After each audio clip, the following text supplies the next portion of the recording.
Eu não sei se todos aqui, mas pelo menos uma boa parte, se não a maioria, sabe que há uma expressão, uma palavra, que dá todo o tom a este terceiro domingo do Advento, com esta cor particular. A palavra é alegria. Para falar sobre isso, eu parto de uma frase, de uma exortação, mais do que uma exortação até, uma espécie de ordem, que nós encontramos nesta carta, que foi para nós a epístola, que nós ouvimos, a carta de Paulo aos Filipenses, em que ele diz, com todas as letras, com muita ênfase, alegrai-vos sempre no Senhor. Eu repito, alegrai-vos. Veja, é mais do que uma exortação. O tom é como de uma ordem. Essa exortação ele dá aos seus contemporâneos cristãos, habitantes de Filipos, aos cristãos filipenses, mas a nós também. Porque, afinal de contas, esta exortação, este trecho das Escrituras, por serem Escrituras, são palavra de Deus, divinamente, positivamente revelada, e, portanto, sendo palavra de Deus, diz respeito a nós, ela é dirigida a nós também, nós temos necessidade dela e da luz que ela traz. Nós, os que vieram antes de nós, e todos até o final dos tempos. Portanto, esta exortação que nos deixa o apóstolo Paulo é para nós hoje, agora, aqui, alegrai-vos. Em meio a tantas dificuldades e tribulações, alegrai-vos. Claro que ele está falando aqui de uma alegria essencialmente espiritual, no mais profundo da alma. Não tem nada a ver com excitação, que nós costumamos chamar de alegria quando falamos de realidades mundanas, por exemplo. Não tem nada a ver com isso. Alegria espiritual, profundamente espiritual, é disso que ele fala. E por quê? Por que a gente deveria observar isso? Por que isso teria sentido para nós também hoje? Porque, repito, em primeiro lugar é palavra de Deus, e sendo palavra de Deus, tem algo que nos diz respeito. Mas, Monsenhor Maurício, ainda não chegamos lá. Qual o sentido disso? Por que alegrar-se no Senhor? O que significa alegrar-se no Senhor? Significa, por exemplo, dizer que Ele, o Senhor, é a nossa alegria. Nós nos alegramos nele porque Ele é a nossa alegria suprema. Vamos lembrar uma coisa que também afirmam as Escrituras. O Pai, Deus Pai, nos deu o seu Filho. E no Filho, o Pai nos deu tudo. Tudo aquilo de que temos real necessidade. Tudo aquilo que a nossa alma mais anseia. E não para por aí. O Filho, tendo subido aos céus, nos enviou o seu Espírito. E nos dando o Espírito, nos deu no seu Espírito todos os dons, os mais sublimes. Ora, dizendo isso, acho que a gente já começa a entender qual é o motivo da nossa alegria. E porque, de fato, Ele é a nossa alegria. Estou falando de nosso Senhor Jesus Cristo, com o Pai, Deus Pai, com o Espírito Santo. Deus é a nossa alegria suprema. Deus é a nossa alegria. Quando nós temos a Deus, nós temos aquela alegria que o mundo não conhece. E que faz toda a diferença. Infinitamente superior a qualquer satisfação terrena, a qualquer excitação dos sentidos, dos nervos, sei lá. Estamos falando de uma alegria profunda, espiritual. Aquela que a nossa alma tanto deseja. A esse propósito, eu gostaria de lembrar o que é o Senhor, a partir daquilo que Ele disse. O Senhor, Ele é a nossa alegria, já sabemos disso. O Senhor é a nossa paz. A palavra de Deus, as Escrituras dizem isso com toda clareza. Ele é a nossa paz. Do que era dividido, Ele fez uma coisa só. Do que era dividido, Ele fez um povo só. De judeus e pagãos, Ele fez uma coisa só. Ele é a nossa paz. É nesse contexto que nós encontramos esta afirmação. Ele que disse: eu vos deixo a paz, eu vos dou a minha paz, não como o mundo a dá. E disse ainda: vinde a mim, todos vós que estáis cansados e fatigados sob o peso dos vossos fardos e trabalhos e lutas, e eu vos darei descanso. Traduzindo, eu vos darei a paz que vós tanto buscais. Ele é a nossa paz, além de ser a verdade suprema e eterna, além de ser Ele mesmo a vida eterna.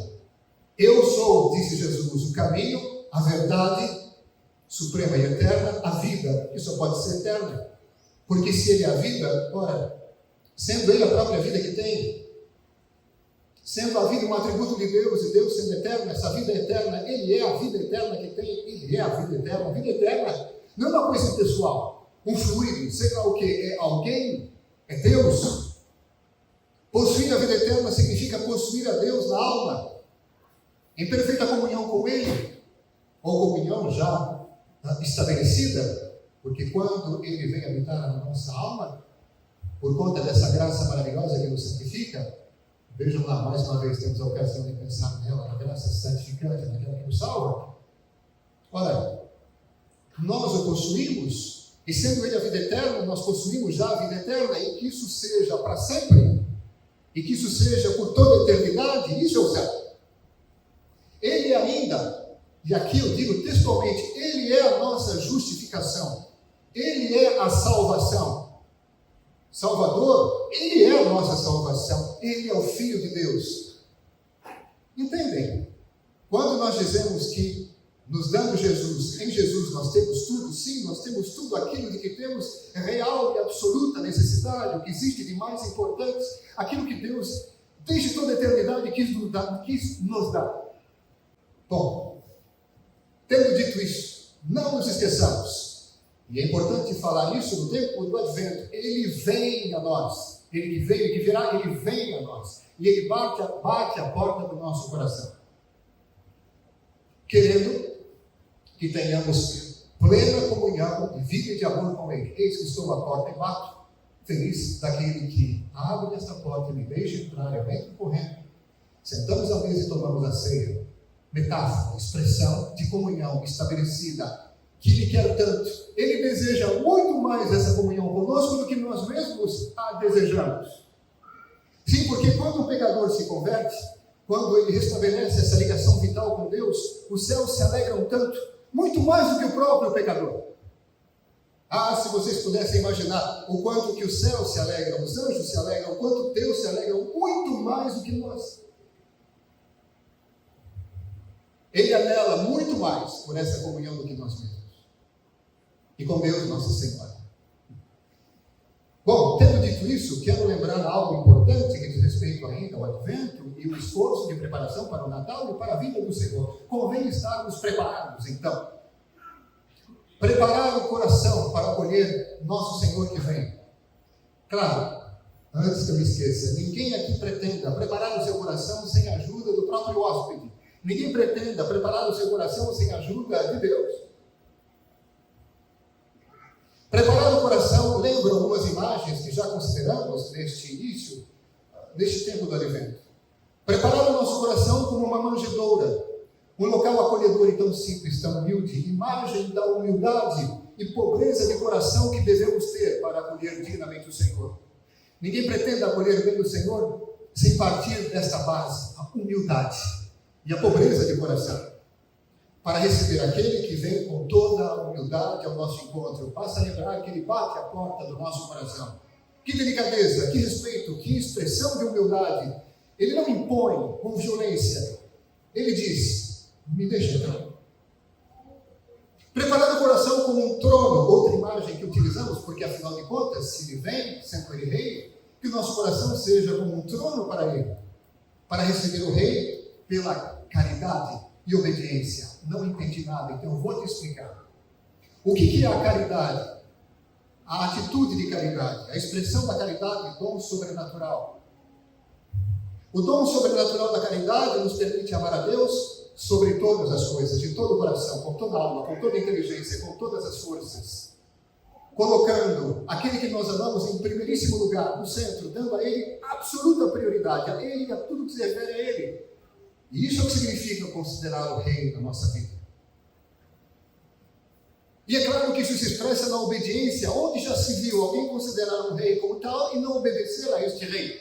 Só que tem uma coisa, não é uma obediência nem servil e nem interesseira. É uma obediência filial, de amor. Sim, Pai, porque assim foi do teu agrado. Eu faço porque é do teu agrado.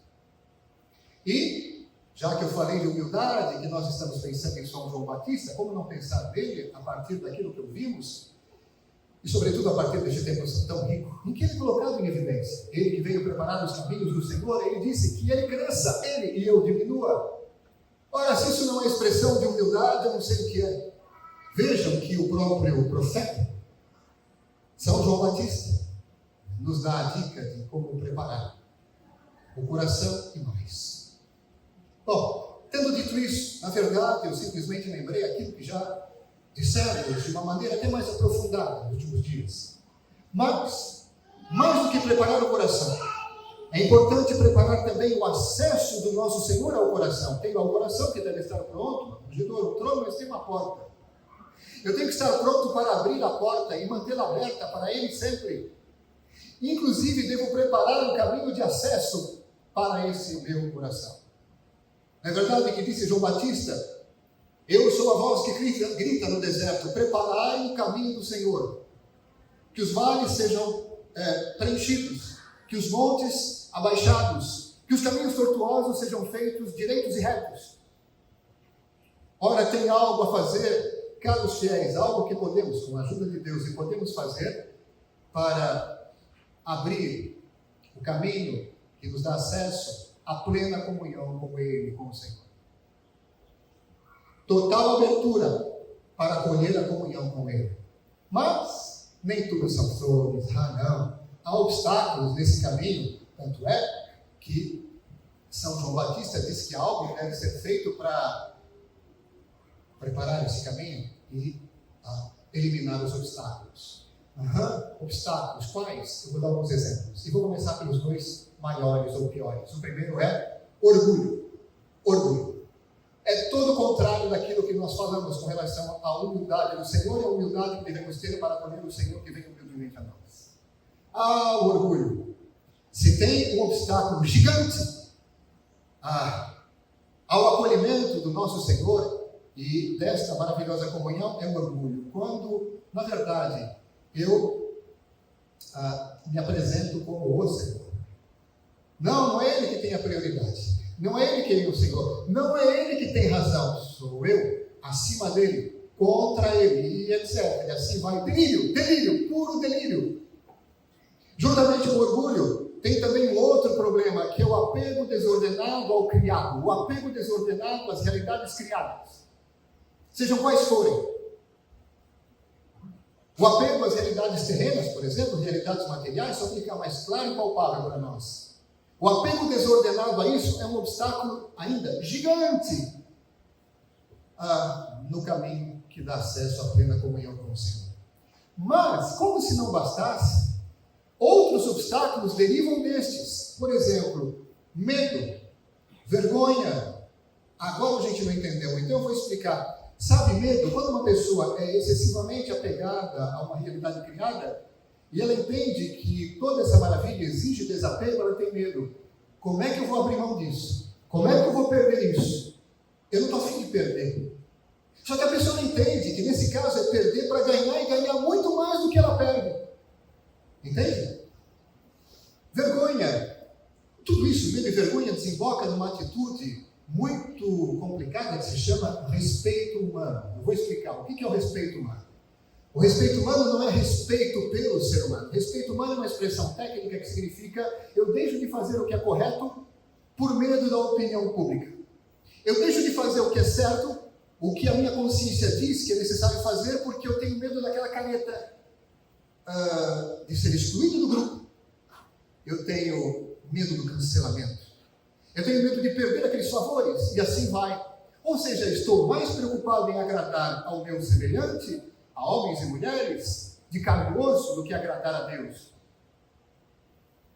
Ou seja, me vejo escravo e dependente da opinião alheia, a ponto de não fazer o que devo fazer e até mesmo violar a minha consciência. Isso é o respeito humano, na sua expressão maior.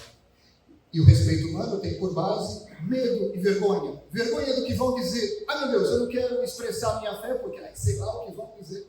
Eu não quero dizer que eu sou católico, apostólico, romano, que eu tenho essa prática, que eu rezo meu terço, que eu faço isso, que eu pratico a abstinência de carne na sexta-feira, que eu busco viver a pureza no meu estado de vida com muita seriedade e alegria. Isso porque, meu Deus, o que vão dizer? Ali, e ali, e ali, até mesmo em família, no ambiente de trabalho, na universidade, na escola, longe de mim, parecer piegas, ultrapassada. Não é assim? Obscurantista. Eu tenho medo desse nome. Eu não quero esse rótulo. E assim vai. Mas são rótulos, quando, por exemplo, se referem a pessoas que querem viver o que é correto, querem viver leitura, são rótulos absolutamente, não só, eu vou me permitir, não só inapropriados, imbecis. A palavra que não se utiliza tanto no século, mas imbecis. Quando, por exemplo, alguém quer desencorajar a prática do bem, a prática da virtude, com títulos absolutamente absurdos, imbecis. Não tem outro nome, imbecil. Mas quando nós somos movidos mais do que pela força de Deus, pelo respeito humano, a gente fala, não, longe de mim, vou seguir o fluxo, vou seguir a corrente. Eu não vou nadar contra a corrente. Mesmo porque eu encontro uma outra força contrária, que é a concupiscência, que me faz justamente nadar no sentido da corrente. Tem mais, só para citar outros exemplos, para encerrar, a revolta. Revolta contra Deus e contra as suas coisas. A pessoa entendeu do que se trata. Ela entendeu que é assim e não é de outro jeito. Só que ela não queria que fosse assim. E ela tem verdadeira ojeriza a ver-se desinstalada. Fora da sua, como se diz hoje, zona de conforto. Ai daquele que ousar me tirar da minha zona de conforto. Daquilo que me traz prazer e satisfação, não importa se é certo ou errado, me traz satisfação. Não vem querer me tirar disso. Eu tenho verdadeira ojeriza, diz a pessoa que se revolta contra essa história. É Deus quem diz,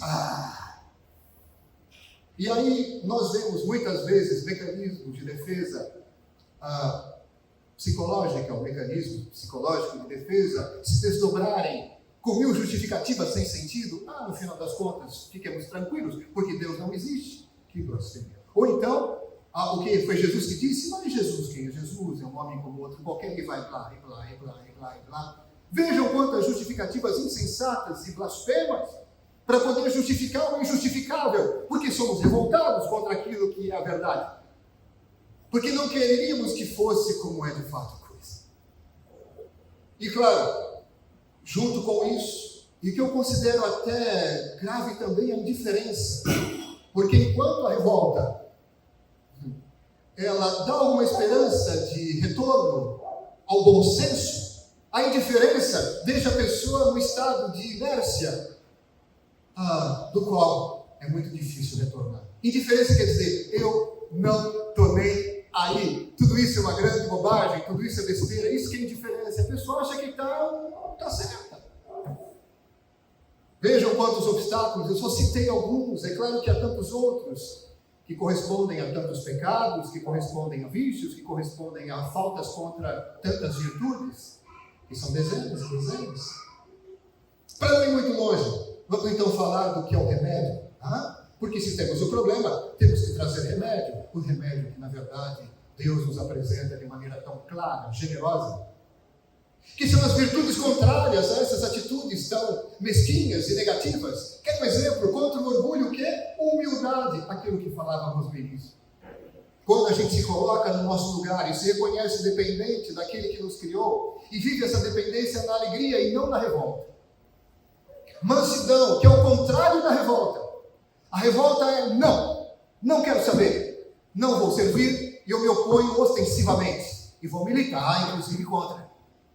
A mansidão é o contrário. A mansidão diz o seguinte: Senhor, eu me abandono em vós. Eu tenho total confiança, me conduz, porque a tua palavra é a verdade. A tua sabedoria é eterna. Mesmo que eu não esteja entendendo em todos os seus detalhes e meandros esse fato, eu confio inteiramente em vós. E, usando uma imagem, eu desenrolo as velas e deixo o vento do Espírito Santo me conduzir em total mansidão. É o contrário da revolta. Que eu não esqueça da pobreza enquanto virtude, a pobreza de espírito, a pobreza de coração. que é o contrário do apego desordenado às coisas desse mundo. Pobreza que é marcada pelo desapego, tendo em Deus o único e verdadeiro tesouro. A confiança, acabei de citar, de uma certa maneira, e por falar em humildade e confiança, pilares da fé, a própria fé, como dom sobrenatural. A caridade, como dom sobrenatural. E como filha predileta da caridade, aquela obediência filial, com gosto, com alegria a Deus. Alguém poderia dizer, tá, muito bonito, mas temos tentado e temos encontrado não poucas dificuldades, mas é claro que encontramos dificuldades, e tanto maiores quanto mais nós buscamos resolver o problema por nós mesmos, sem recorrer àquele que pode nos ajudar. Então, que tal, por exemplo, recorrer generosamente àqueles meios de graça que Deus colocou à nossa disposição, que nosso Senhor instituiu, um a um, os 7, os sacramentos?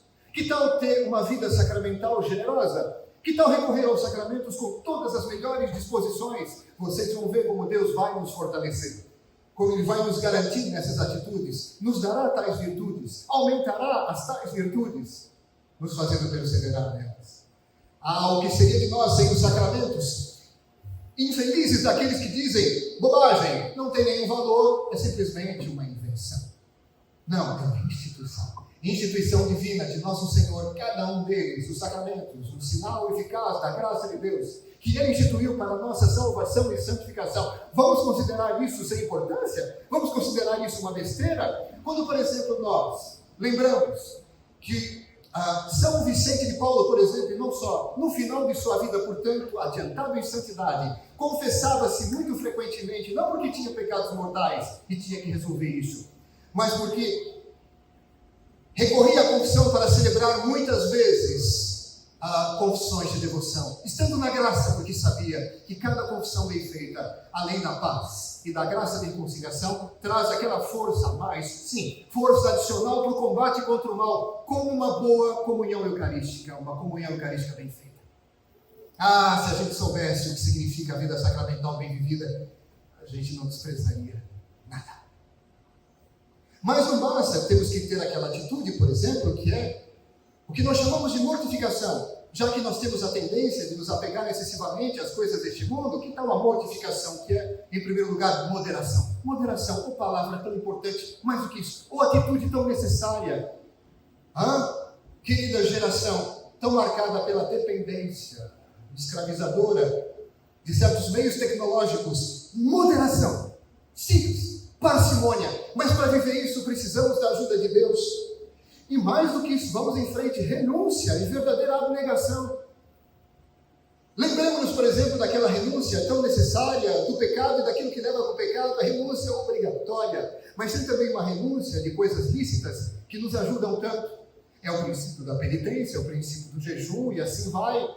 Não são coisas ultrapassadas e obsoletas, muito pelo contrário, muito atuais e urgentíssimas. Quero dizer, o recurso a elas. Aí alguém vai dizer, mas não está faltando alguma coisa? É claro que está. Na base de tudo isso, para poder viver essa atitude de mortificação, moderação, parcimônia, renúncia, abnegação, recurso aos sacramentos, tem que ter vida de oração na base, e não qualquer vida de oração. Vida de oração séria, generosa, que é possível a todos, segundo o estado de vida de cada pessoa. Mas eu não posso, o senhor Maurício, rezar como o senhor... Ok, qual que é o estado de vida seu? Esse? Qual é a tua carga de trabalho? Desejo de estado. Então vamos adaptar a sua oração a isso. E essa oração, adaptada assim, segundo a medida exata da sua condição, feita com todo o coração, ela já será de muitíssimo valor. A oração. Claro que eu tinha que desembocar isso e Deus me dê força para sempre repetir a importância da oração na nossa vida. Mas é uma coisa meio clichê, meio óbvia. Que tristeza quando a gente considera isso um clichê. Não é isso. É como dizer, olha, não para de respirar que você vai morrer, ou não para de se alimentar que você vai ter problemas sérios de saúde. É mais ou menos isso. Não, é pior do que isso. Porque problemas físicos, por mais que sejam graves, não são tão graves quanto os problemas espirituais, principalmente em perspectiva eterna, por privação do oxigênio, da graça que vem pela oração.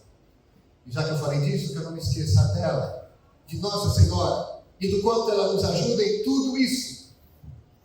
Como Nossa Senhora nos faz participar da própria alegria que ela traz no seu seio. Ou como Nossa Senhora nos ajuda a viver todas essas boas disposições de maneira bem intensa e profunda. O problema é que a gente não sabe recorrer a ela ainda, ou pelo menos é muito parcimonioso em recorrer a ela. Não é aí que a gente tem que ser parcimonioso. Caros fiéis, que os céus nos ajudem, Ele quer tanto que Nossa Senhora venha em nosso auxílio, de maneira especial, através do rosário, do Deus. Não nos esqueçamos da importância dessa devoção. Amém. Louvado seja o nosso Senhor Jesus Cristo. Em nome do Pai, do Filho e do Espírito Santo.